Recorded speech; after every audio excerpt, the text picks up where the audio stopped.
Assalamualaikum warahmatullahi wabarakatuh. Nama saya Siti Masratul Hasana, NPM 2011070217.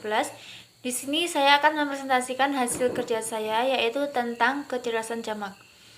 Teori kecerdasan jamak adalah teori kecerdasan yang dikembangkan Howard Gardner tahun 1983. Teori ini merupakan reaksi ketidaksetujuan Howard Gardner terhadap pandangan yang telah berkembang sejak awal abad ke-20, bahwa kecerdasan anak hanya ditentukan oleh skor tunggal, sebagaimana diungkapkan oleh tes inteligensi. Menurut Gardner, tes inteligensi hanya mengukur kemampuan anak dalam bidang verbal, linguistik, dan logis, matematis yang hasilnya disimpulkan dalam skor. Karena itu, skor tersebut tidak memadai untuk menentukan cerdas tidaknya anak. Ia mengemukakan bahwa anak memiliki sejumlah kecerdasan yang dapat mewujud dalam berbagai keterampilan dan kemampuan, yang bukan hanya berupa kemampuan verbal, linguistik, dan kemampuan logis matematis. Kemampuan-kemampuan tersebut mewakili berbagai cara anak dalam belajar dan berinteraksi dengan diri dan lingkungannya.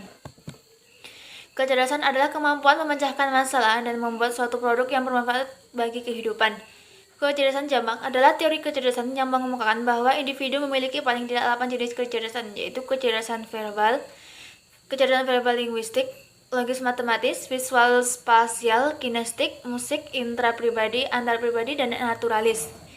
Yang selanjutnya yaitu tahap perkembangan kreativitas anak usia dini. Kreativitas lebih dari sekedar memilih warna untuk lukisan atau gambar. Kreativitas merupakan cara berpikir, pemecah masalah, dan juga penerapan pengetahuan. Sejak awal kehidupan, bayi merespon terhadap berbagai perbedaan, warna, suara, dan gerak. Bagaimana si kecil mengintegrasikan berbagai pengalaman ini akan mempengaruhi pertumbuhan dan perkembangan di berbagai bidang, termasuk kreativitas yang dalam konteks ini bersifat tanpa mengenal usia dan waktu. Yang lebih penting lagi, kreativitas bisa didapat dan dipupuk. Permainan dan aktivitas kreatif memiliki peran sentral dalam pembelajaran dan perkembangan anak secara keseluruhan. 1. Perkembangan kreativitas anak usia 1 tahun. Pada usia ini, si kecil terlibat dalam seni kreatif. Hal ini merupakan pengalaman yang akan melibatkan penggunaan seluruh tubuh.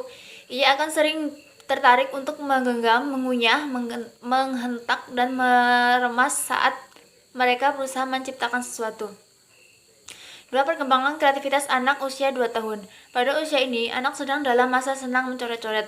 Coretan si kecil biasanya acak, tidak teratur, dan tidak terkendali.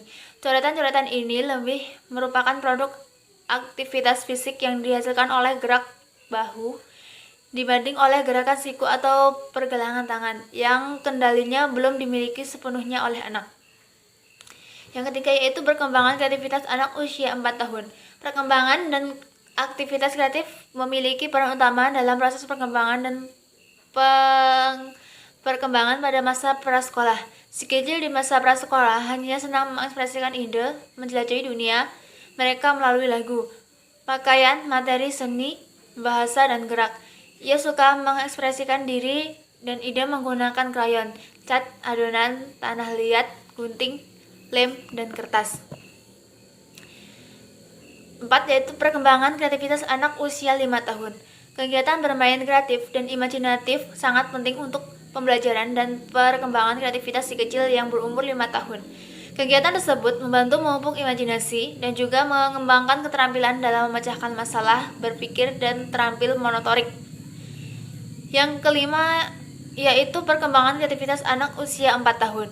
Pada usia ini, anak-anak menghabiskan waktu untuk memperbaiki dan mengembangkan keterampilan dan minat seni kreatif yang telah dipelajari sebelumnya. Ia mungkin mulai memahami detail pada karya seni yang belum diselesaikan, seperti jari tangan, leher, dan pakaian. Si kecil juga mulai bisa bercerita melalui karya yang menggambarkan perasaan, lingkungan sekitar, atau teman dan keluarganya.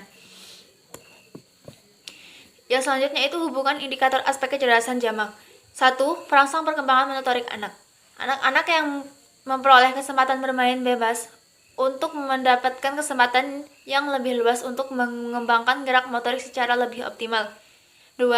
Merangsang perkembangan bahasa anak. Kegiatan bermain merangsang perkembangan bahasa anak. Melalui kegiatan bermain, anak memperoleh kesempatan yang luas untuk bermain berbicara. 3. Merangsang perkembangan sosial anak. Melalui kegiatan bermain yang menyenangkan, entah itu bermain fisik, simbolik, atau bermain games, anak-anak bersosialisasi dengan teman-teman sebayanya yang ada di sekelilingnya yang menikmati kebersamaan dalam suatu bermain. 4. 4. Yaitu merangsang perkembangan emosi ke arah yang positif. Melalui kegiatan bermain, anak akan memperoleh suatu perasaan mampu mengalahkan musuh. Dengan demikian, anak merasa memiliki suatu kekuatan yang menimbulkan kebanggaan, suatu hal yang sangat dibutuhkan oleh setiap anak, dan keadaan ini akan menumbuhkan rasa percaya diri dan kompetensi. 5. Merangsang perkembangan kognitif anak. Banyak konsep dasar yang dipelajari dan diperoleh anak usia dini melalui bermain. Anak perlu menguasai berbagai konsep seperti warna, ukuran, bentuk, arah, besar, dan lain-lain. Pengetahuan akan konsep-konsep ini jauh lebih mudah diperoleh melalui kegiatan bermain. Selanjutnya yang keenam, bermain dapat fungsi sebagai terapi. Bermain dapat digunakan sebagai media terapi atau pengobatan terhadap anak yang dikenal dengan sebutan terapi bermain. Bermain dapat digunakan sebagai media terapi karena selama bermain perilaku anak akan tampil lebih bebas, dan bermain adalah suatu yang secara alamiah sudah diberi pada seorang anak. Mungkin cukup sekian presentasi dari saya. Kurang dan lebihnya saya mohon maaf. Saya akhiri. Wassalamualaikum warahmatullahi wabarakatuh.